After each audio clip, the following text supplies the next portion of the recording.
Haití fue el primer país de veras libre en las Américas. Y cuando digo las Américas, digo América del norte al sur, porque los Estados Unidos fueron independientes antes que Haití y hasta declararon que todos los hombres nacen iguales, pero en esa independencia de los Estados Unidos no participaron 650.000 esclavos negros que siguieron siendo esclavos negros. En 1804 ocurrió esta libertad verdadera, esta independencia de verdad. Y después la guerra emprendida contra el ejército más poderoso de Europa, el de Napoleón Bonaparte, quemó los campos y la gente, o sea, fue una matanza feroz. Pagaron altísimo el precio de la libertad. Pero también Bolivia, Potosí era el centro del mundo. Don Quijote le dice a Sancho, vale un Potosí. Era el símbolo de la riqueza. Y ese símbolo de la riqueza es hoy el símbolo de la ruina, porque no dejó nada más que una cantidad incontable, caravanas innumerables de indios muertos en los socavones, donde entraban para nunca más salir, y inmensos palacios inútiles que hoy por hoy están solo llenos de fantasmas. Entonces este proceso viene de esa gran lucha de la liberación de nuestros pueblos. A ver, un grupo de criollos mestizos ya se cansaron de seguir enviando minerales, oro, plata a España.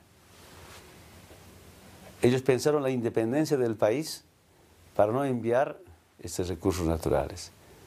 Mientras que nuestros hermanos, nuestros antepasados, lucharon por su independencia, por sus derechos, por sus recursos naturales. Cuando esta lucha del movimiento indígena, por su independencia, por sus derechos, por su tierra y territorio, se consolidó, decían los mestizos, se sumaron a esta lucha, que nosotros pensamos totalmente diferente. Acá no se trata de discriminar a nadie, de marginar a nadie. Tupac Katari, Julián Alpaza, ya planteó Ayllu para los blancos. Zárate Vilca, la alianza entre indígenas y los mestizos. Es decir, no, el pensamiento del movimiento indígena de nuestros antepasados nunca ha sido hay que acabar, hay que discriminar. Puede haber algunas voces aisladas, pero en el fondo es como vivir de manera conjunta, ¿no? entre los pueblos.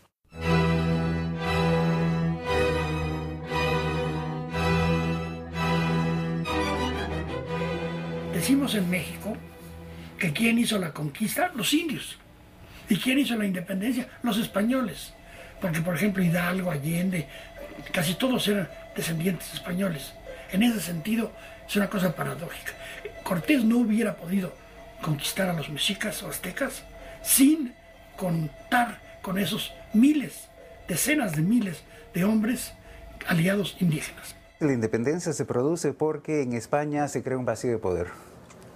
Napoleón pone en prisión al rey de España. La soberanía en ese momento se encarna en el cuerpo del soberano. Cautivo el rey de España, el poder ha quedado vacante y posiblemente para siempre. Las burguesías latinoamericanas, los criollos latinoamericanos no tienen interés en hacer una revolución social. Lo que quieren es heredar ese poder que ha quedado vacante y se apresuran a ocuparlo. Esta es una revolución política, dejamos de ser virreinato y nos convertimos en repúblicas. Pero las estructuras internas de dominación, el colonialismo interno se mantiene básicamente incólume. Ese es un fenómeno general en América Latina. Ahora, mucho más grave en el caso de Lima y del Perú, porque la única posibilidad de existencia de esta clase dominante es mantener el pacto colonial. De aquí salen los ejércitos para combatir contra la independencia en Guayaquil, para combatir en el Alto Perú. Y este es el último lugar de esta gesta que termina en Ayacucho en 1824. Quienes proclaman la independencia son los cabildos, desde México hasta Argentina posteriormente y Chile. Es el cabildo que recupera para sí la autonomía estando el rey ausente, y ahí comienza la discusión entre lo que querían romper definitivamente con España y crear otro pueblo, otra nación, digamos, autónoma, y los que querían permanecer dentro de la carcasa del imperio, digamos. Los españoles, que tenían mucha riqueza acá, no les convenía cuadrarse en las filas del rey, porque la mayoría criolla iba a dar vuelta la balanza en su favor, entonces iban a quedar mal colocados. De ahí que muchos españoles le dieron aprobación al movimiento patriota, aunque con la Reconquista se pasaron de nuevo para el otro lado, entonces fueron zigzagueando para mantener sus propiedades, su riqueza, etc. Esa novedad fue lo que movió a todos nuestros grandes prohombres que tuvieron, te repito, empezando por Francisco de Miranda, una visión continental. San Martín en el sur está pensando en la cordillera de los Andes y la libertad continental, y Bolívar concluida su obra acá en independizar lo que quedaba del Caribe. Todos andan bajo esa idea. En Inglaterra y en Francia había un sentimiento antihispánico, ¿me fijas? Y de ahí que, nutrido además por toda la idea de la Ilustración y de la Revolución Francesa, toda esta gente que estuvo allá, Francisco de Miranda, el mismo Bernardo Higgins, qué sé yo, etcétera, todos los que después van a formar la logia lautarina, van a tener una especie de un sentimiento antihispánico desde una perspectiva más mundial, o sea, mirando la cosa desde Inglaterra o desde Francia, y nutriéndose de una literatura libertaria, pero más abstracta. El proyecto de la logia lautarina era formar un gran país para comerciar y tratar diplomáticamente en forma directa con Europa. Situándose al mismo nivel que Estados Unidos, Europa, entonces estarían los Estados Unidos, qué sé yo, de Hispanoamérica, una cosa así. Simón Bolívar, que se atraviesa, libera a los esclavos, les ofrece la nacionalidad, les uniforma, les hace miembros de la nación y se recorre América Latina haciendo pacto y poniendo condiciones a las élites municipales que se habían levantado en 1809 de manera local, pero que él articula con un ejército independentista. Es un personaje extraordinario. Solamente puede haberse dado un personaje así en la época del romanticismo, con ese espíritu como Humboldt o con el espíritu de Napoleón probablemente. Pero el romanticismo en nuestros países estuvo acompañado de esta conformación de estos padres de la patria, que son el padre en el Estado, sacrosanto, Simón Bolívar, en sustitución del rey. Pero el siguiente padre es el padre gamonal del territorio, que también es padre. O sea, si ustedes ven el dictador Blanco, por ejemplo, en Venezuela, es esa cosa de que los dictadores y los caudillos tienen esta personalidad, son el héroe militar, el gran retrato del padre severo y justo que está en la cabeza de la mesa, pero esa es la representación también de todas las figuras patriarcales que dominan durante el periodo. Entonces tiene su trampa y tiene su mensaje. Que quizás no se les cumplieron sus propios deseos porque ellos querían era un solo país, todo el continente, porque sé que ambos lo querían igual. ¿Qué pasó? Solo Dios lo sabe. ¿Y por qué nuestros pueblos no han logrado hacer los verdaderos sueños de bolivariano, el sueño de San Martín, que era América una sola nación? Más allá de las banderas y la oratoria y los monumentos, tenemos algo que celebrar, porque han sido 2 siglos muy difíciles en que las promesas que nos hicimos no las hemos cumplido en su mayor parte. Los héroes se fueron, los tratamos mal, los generales tomaron sus lugares y a 200 años de distancia aún tenemos un continente iberoamericano en un estado de desarrollo retrasado, con el 40% de la población viviendo en grados diferentes de miseria, con ancianos sin hospital, con niños sin escuela, con mujeres sin protección, con hombres sin trabajo, con una crisis urbana creciente. Entonces la primera pregunta es, ¿qué celebramos? ¿Qué tenemos derecho a celebrar? Hay que ir a las fuentes, hay que leer a San Martín, hay que leer a Sucre, hay que leer a Artigas, hay que leer a Bolívar. Después está la versión oficial y la tontería que se ha escrito sobre esto. El proceso revolucionario tuvo luces y tuvo sombras. Tuvo la energía de la revolución y al mismo tiempo la traición, ahí adentro.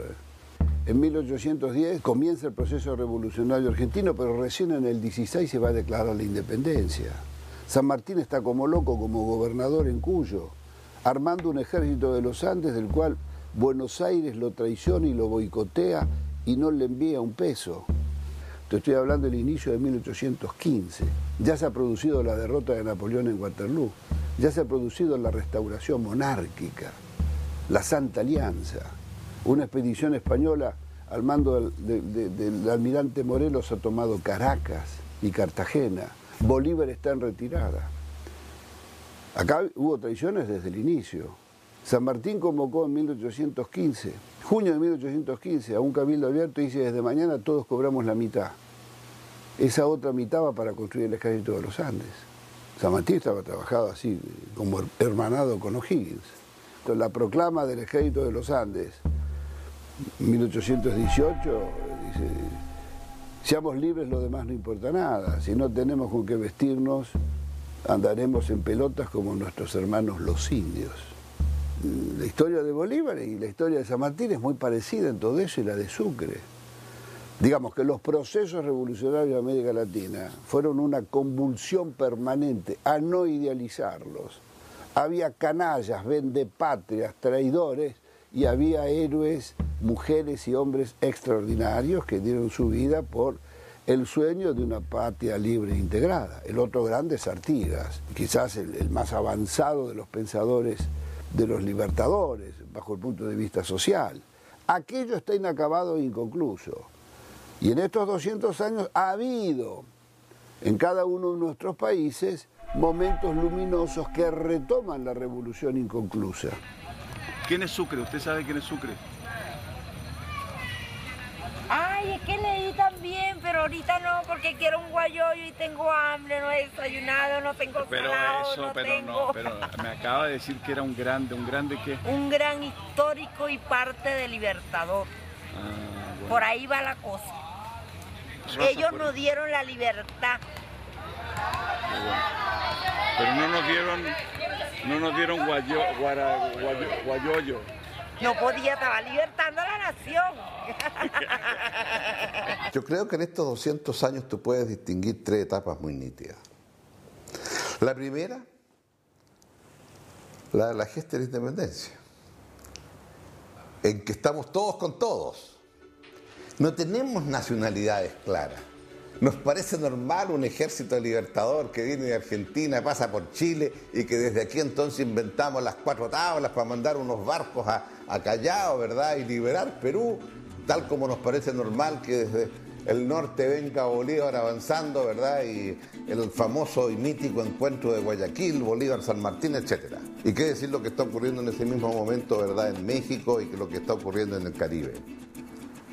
Pasado eso, viene un periodo, una etapa larga, muy compleja de identidad nacional, en donde cada uno de nosotros corre a poner los límites, las fronteras. ¿Y por qué digo muy complejo? Porque lo que pudo haber sido una gesta unitaria, como los Estados Unidos de Sudamérica, no ocurrió. Se tendió a reproducir los límites administrativos que España había establecido en los dominios americanos, ¿verdad? Y eso explica entonces el tamaño de Brasil, en donde había un solo dominio de la corona portuguesa en Brasil. No había divisiones al interior de Brasil. À medida que Napoleão invade a Península Ibérica no início de 1808, ele faz de Fernando VII, então rei, prisioneiro. Ao passo que Dom João VI já tinha um projeto muito antigo de ir para o Brasil e fundar um poderoso império, onde pudesse manter os vínculos com a Europa, com Portugal europeu, com a África e com a Ásia. Então, isso faz toda a diferença. Mas, à medida que não há um rei, um núcleo central de poder, se inicia um movimento, ou vários movimentos, como aqui em Quito, em 1809, no sentido de retomar a soberania que antes era do rei e que agora passa a ser de los pueblos, dos povos.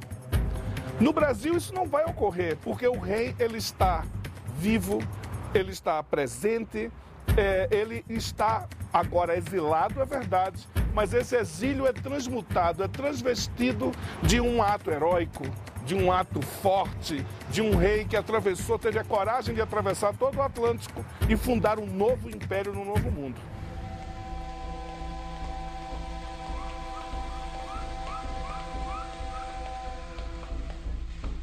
El primer gran pensador de la patria, el primer gran pensador además del continente, y el primer creador de un ejército esencial, popularmente mexicano, se llamó José María Morelos y Pavón. Y llegó a México a la cumbre más alta en términos militares, políticos y en su primera formulación constitucional.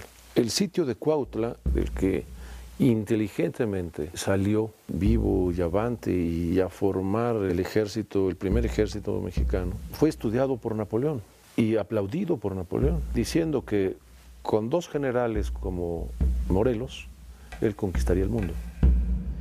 En Centroamérica la independencia fue muy pacífica. Hubo algunos brotes originales que fueron pues como atisbos de lo que podía ser una declaratoria de independencia. Por cierto que el primero fue en San Salvador en 1811, encabezado por una figura que murió muy poco tiempo después, que es uno de mis antepasados además, por consiguiente es un movimiento que me toca el corazón. Se llamaba Bernardo de Arce y de León. Desde luego el año 1821 se proclama la independencia formalmente sin ningún tipo de problema. El representante español en Guatemala aceptó el hecho como algo natural, porque ya las condiciones venían llevando hacia esto. Y el problema vino después. O sea, Centroamérica no pudo mantenerse como una república federal. Se dividió después en 5 partes. No digo 5 estados porque estamos en el proceso de convertirnos en estados. Creo que en toda América Latina estamos en ese proceso. Somos repúblicas, pero todavía no somos estados en el verdadero sentido de la palabra. Pero en aquel momento sí hubo independencia. Pues lo que no hicimos fue continuar el proceso de ser libres. Bueno, se hacían las sesiones de complot contra los españoles, varios personajes famosos. Entonces, el corregidor la encerró a su esposa, que era esta señora, para protegerla. Entonces, ella dio aviso que no se habían descubierto. Y bueno, eso es lo que hizo. ¿Ya? Ella fue lo aviso. Y mandó a Ignacio a que fuera en caballo a decirle a Miguel Hidalgo y de ahí salen. Estaban a los españoles contra los... estaban los dos peleando, entonces llega el Pípila, quien se puso una piedra grandotota en su espalda para cubrirse de las balas, y pues fue famoso porque incendió la Alhóndiga para que los destruyeran y gritó ya por mi patria. ¿Cómo gritó? ¿Cómo gritó? Por mi patria. Por mi pueblo, por mi patria. No hay que olvidarse que en 1824, el mismo año de la batalla del triunfo de Sucre en Ayacucho, la gloria de América, la batalla final, y que fue un ejército internacionalista. Había chilenos, argentinos, bolivianos, peruanos, colombianos, venezolanos, con la mitad de hombres que el ejército español. Ese mismo año, en Buenos Aires, Bernardino Rivadavia firmaba el primer empréstito financiero con un banco europeo que se conoce. Es el empréstito con la Baring Brothers. El capital financiero desembarcaba y los empréstitos y la dependencia económica, técnico-financiera iba a reemplazar a los ejércitos de ocupación colonial. Ese neocolonialismo funcionaba hasta la fecha. Hoy son las grandes corporaciones, son las petroleras, ese sistema financiero internacional, son los organismos internacionales, son las multinacionales, todo aquel sistema, el que sigue siendo el sistema de dominación. Pero lo que no han podido derrotar es a los pueblos. Porque todo ese sistema es un fracaso. La derrota de ese sistema es que no ha podido realizar en el bienestar y en el anhelo de paz, justicia y libertad, que son los anhelos universales, por resumirlo en 3 palabras, ese modelo neocolonial, hoy llamado neoliberal, no lo ha podido satisfacer. La independencia y la deuda externa nacieron juntas, como hermanas gemelas. Los próceres que nos fundaron también nos fundieron. Y por eso la independencia sigue siendo una tarea por hacer. Porque las constituciones derivadas de aquella gesta popular, porque en definitiva una cosa son los soldados y otra los generales, castigaron a sus verdaderos protagonistas, los dejaron afuera. Las primeras constituciones de todos nuestros países excluyeron a los pobres y a las mujeres. Y en algunos casos, como en el caso de Bolivia, excluyeron también a todos los indios, aunque no fueran pobres. porque reservaron la ciudadanía a quienes supieran escribir y leer correctamente la lengua castellana. Entonces son países que nacieron mentidos y que ahora están intentando renacer, pero renacer de verdad, como países de verdad.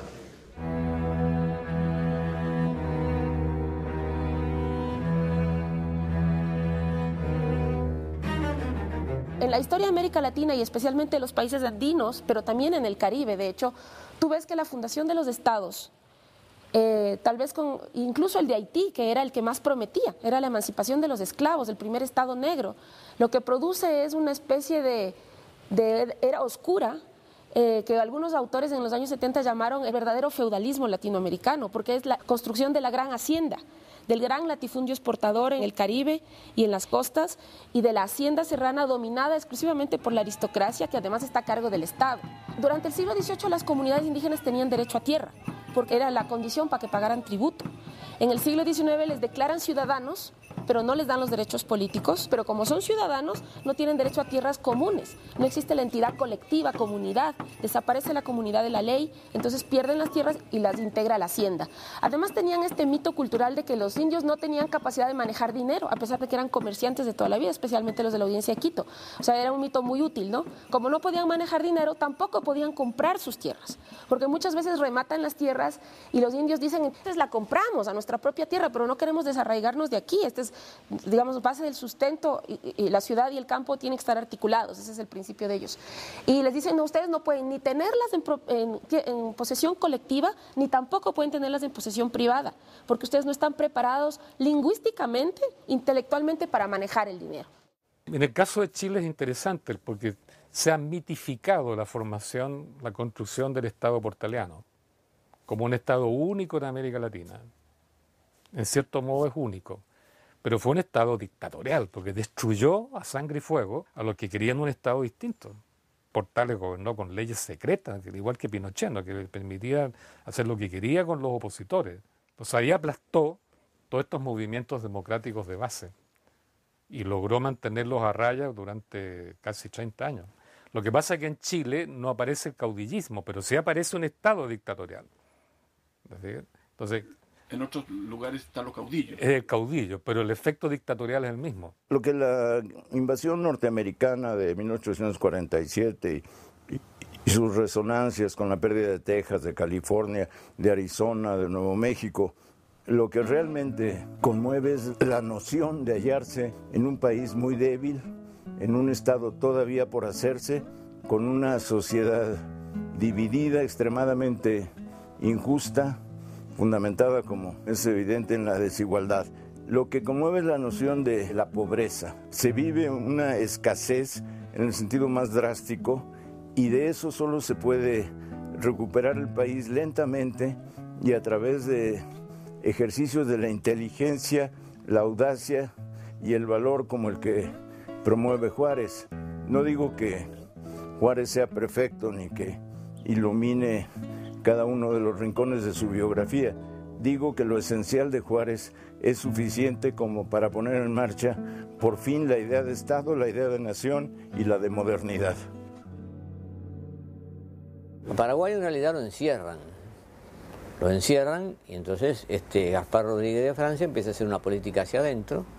Después viene Carlos Antonio López y Francisco Solano López y ellos hacen una experiencia que prueba de que era posible que el crecimiento desde la América Latina sin el capital extranjero, crean campos del pueblo, se llaman las estancias estatales, crean una educación que es superior a la que tenía la Argentina en ese momento, donde le daban hospedaje y libros gratis a los estudiantes y los becaban a Europa con la condición de que volviesen de Europa a traer las novedades que había en Europa para aplicarlas al Paraguay, que tiene ferrocarriles y telégrafos antes que Argentina, con una cultura y una concepción fuertemente propia, que es lo que hace que, frente a este mal ejemplo, que perturbaba el proyecto de Mitre, tanto Mitre como expresión de la burguesía comercial de Buenos Aires, como el Partido Colorado como expresión de Montevideo, se alíen con un imperio esclavócrata sostenido en los esclavos como en Brasil,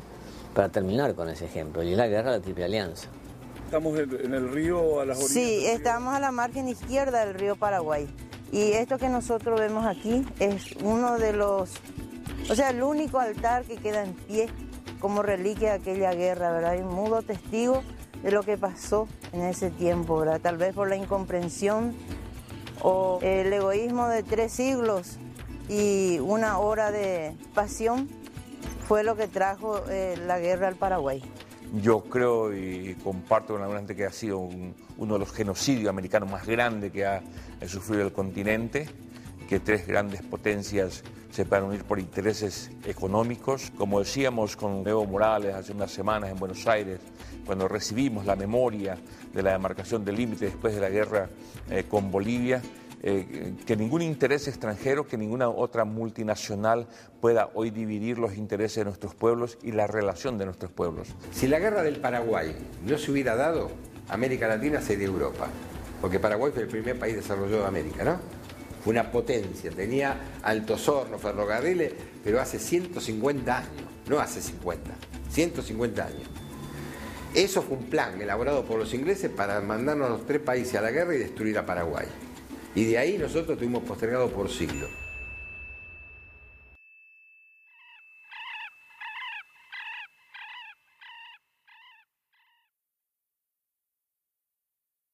Es un hecho ya absolutamente verificado, ¿no?, de que la penetración económica de parte de Inglaterra, Francia y Alemania a través de las grandes compañías comerciales que ellos tuvieron en América Latina fue extraordinariamente profunda, a tal punto que la modernización de estos países, particularmente Chile, Argentina, Brasil, se debió a la modernización introducida desde dentro del país por estos capitales extranjeros, por esta empresa extranjera. Que pasan a controlar todo lo importante, económicamente importante, ¿no? Entonces, como quien dice, aparece una burguesía industrial, modernista, comercial, industrial, qué sé yo, extranjera, pero radicada dentro del país. Entonces, las oligarquías nacionales, claro, juegan un rol también, son dueñas de los medios de producción, dueñas de las haciendas, qué sé yo, pero secundario, porque el control está en manos extranjeras.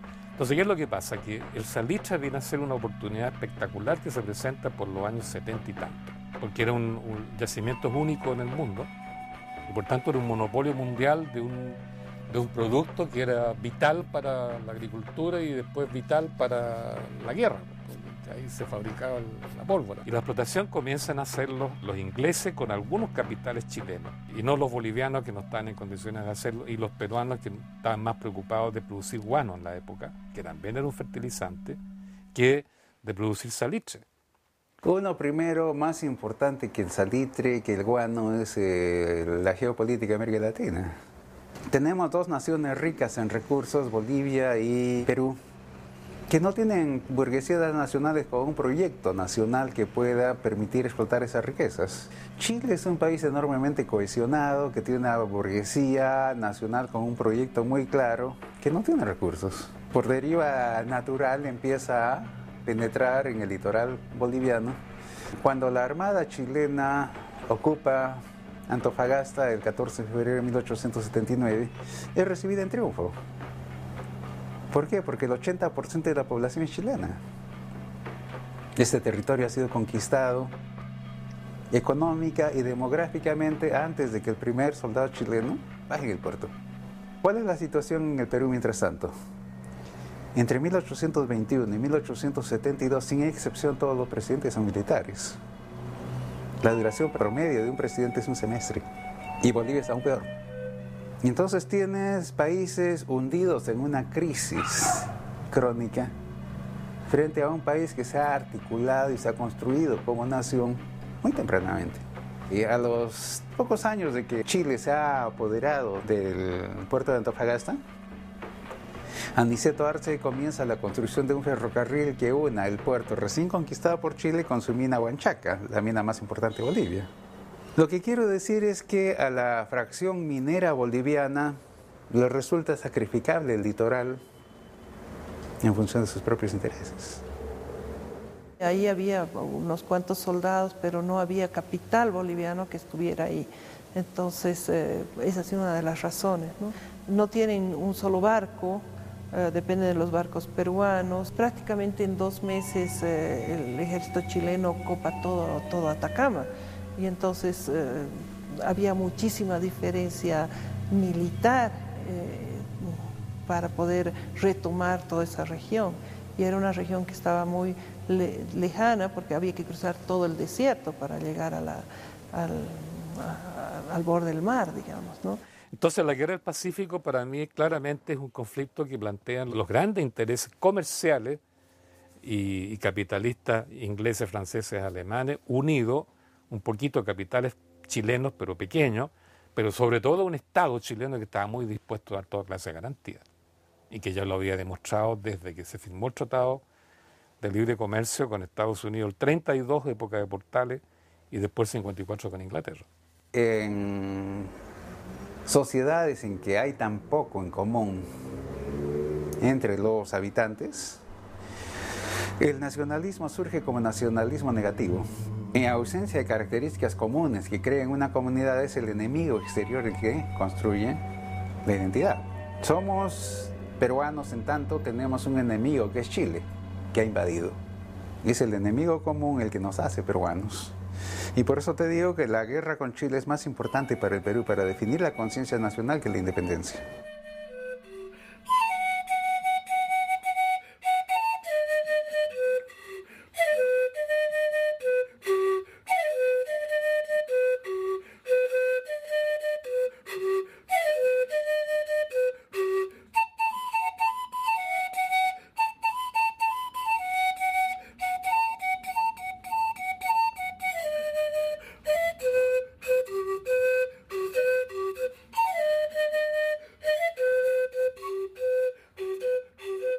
Bueno, mira, en esos 70 años que corren, digamos, entre 1830 y el fin del siglo XIX, se da un proceso que ha sido llamado por muchos historiadores el de las repúblicas oligárquicas.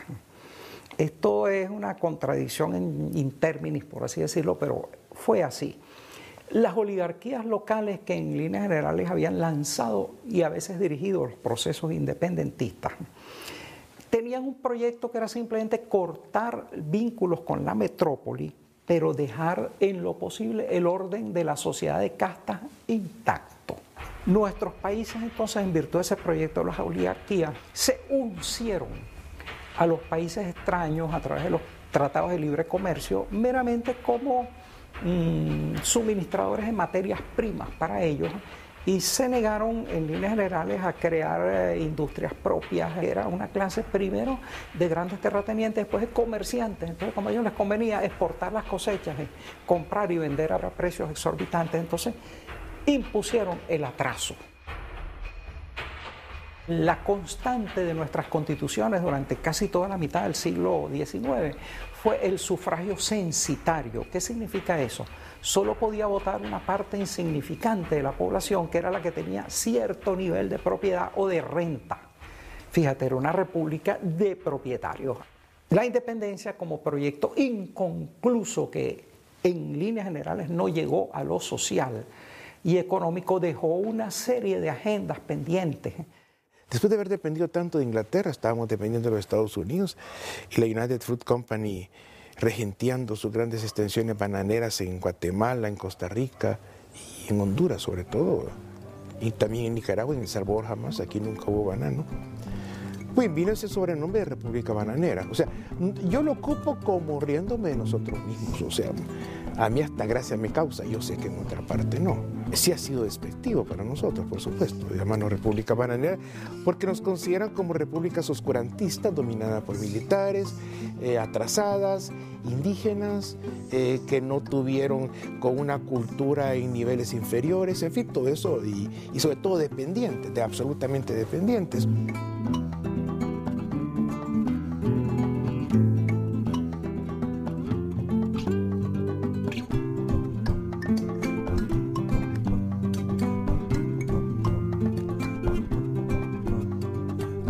José Martí se convierte con los años, aunque de edad muy temprana ya se enfrentó al régimen colonial, valoriza a los líderes de la independencia de América Latina que hicieron estallar el movimiento independentista a principios del siglo XIX.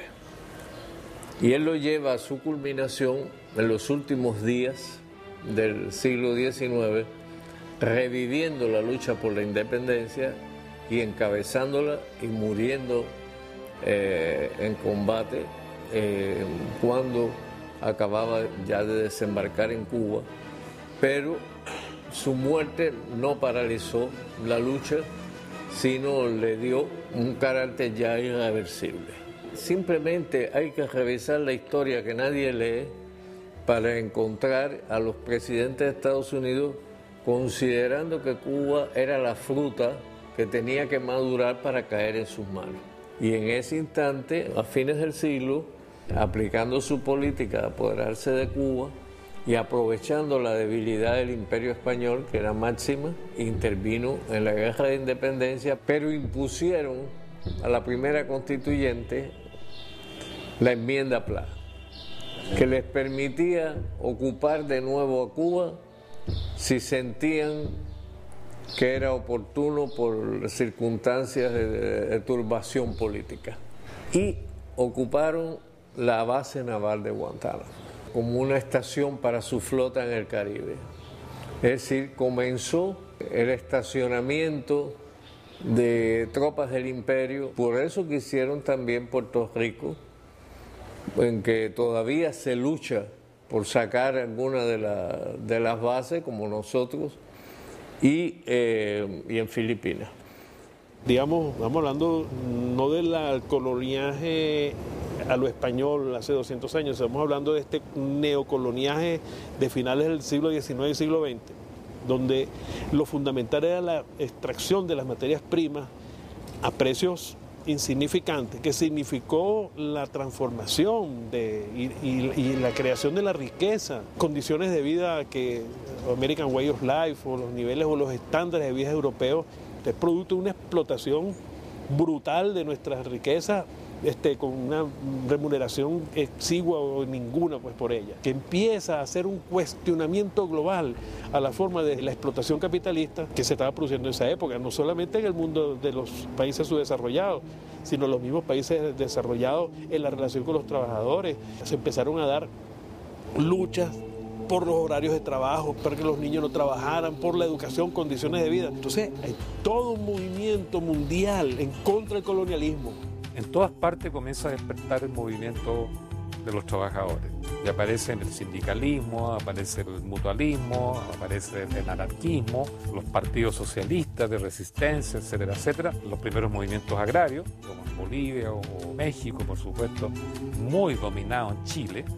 Entonces, todo esto genera una situación de conflictividad y explosividad social, dentro de la cual explotan entonces estos hechos que tú mencionabas de la Revolución Mexicana, la Revolución Bolchevique, y eso genera, por tanto, una reflexión, comienza a desarrollarse un pensamiento político rebelde, revolucionario, que se nutre en parte de lo que viene de fuera y en parte de lo que viene de dentro.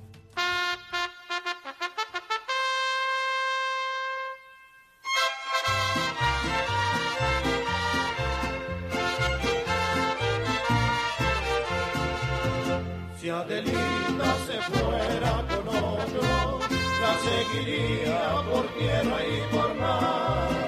Si por mar en un buque de guerra, si por tierra en un tren. En 1910, Porfirio Díaz, que había sido dictador durante 30 años, celebró el centenario con boato increíble. Vinieron barcos de guerra europeos, marchas militares, celebraciones fantásticas, todo el mundo lleno de condecoraciones.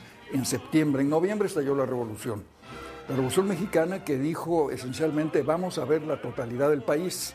Esas marchas de Pancho Villa desde el norte, de Emiliano Zapata desde el sur, significan el encuentro consigo mismo de un país que había vivido separado de sí.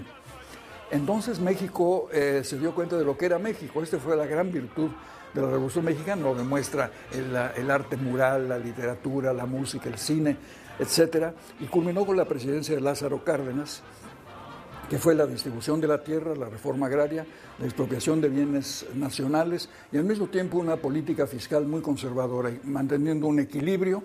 Y luego pues vino lo que sabemos todos, que fueron 70 años de gobiernos del Partido Revolucionario Institucional, cuyo nombre es ya una paradoja. En fin, esa es una larga historia que demuestra que durante un largo periodo el país se comunicó, el país se educó, el país obtuvo una cultura propia importante, internacional. Obtuvimos muchas ganancias con la revolución, menos una, la democracia. La revolución no dio democracia, ahora es la hora de la democracia y es tiempo de ver hacia el pasado qué hemos hecho, qué nos falta por hacer. Este país es muy lindo y todo, pero los políticos siempre han malinterpretado todo y siempre se dejan engañar o se venden, más que nada se venden. Entonces, realmente, pues también la revolución como que todo lo hacemos a la mitad. Pero, ¿y la tierra volvió a los campesinos? Pues no a todos. Ahorita todavía, después de 100 años, seguimos teniendo el mismo problema. Zapata no es controvertido. ¿No? Villa sí. Villa era cruel, Villa era a momentos de un salvajismo notable, pero es un personaje único, representa distintos factores, por ejemplo, el anticlericalismo, que en Zapata no está. Zapata era muy, muy guadalupano. Villa es portavoz de un resentimiento que se transforma en los albores de una conciencia social. Zapata reivindica el trabajo como instrumento de posesión, como factor de posesión, y ese lo vuelve incontrovertible. ¿Pero ambos tienen objetivos comunes en el cambio completo de la sociedad mexicana? Sí, pero son objetivos militares, que termine una dictadura, son objetivos sociales, que se disminuya o que se acabe la igualdad, y son vagos elementos jurídicos que no llegan a transformarse en un proyecto de constitución de la República, lo que sí efectúa su rival Venustiano Carranza. Lo que tienen Zapata y Villa, y por lo que perduran y han de hecho oscurecido a sus otros contendientes, a esa fama de 15 siglos, que supongo que lo diría Andy Warhol, a esa fama de 15 siglos, es su decisión de representar siempre, en todo momento, la idea del pueblo.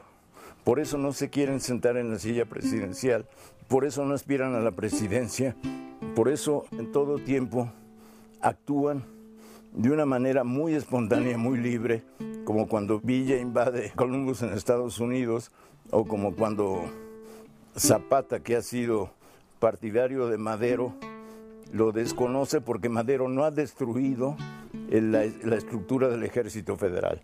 Ellos son, el término ahora, como dirían los neoliberales, es populista, pero ellos son siempre pueblo.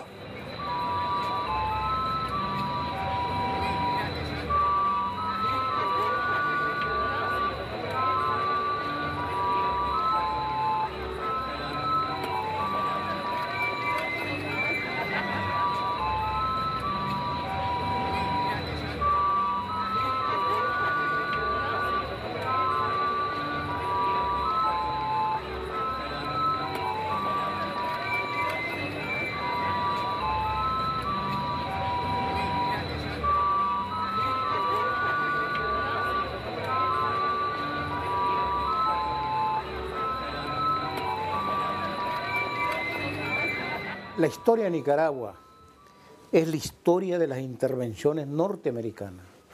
Diría yo que la parte central de la historia de nuestro país es la historia de su resistencia a esas intervenciones. Desde William Walker en 1856, donde la perspectiva de un canal interoceánico no era ajeno a esa invasión.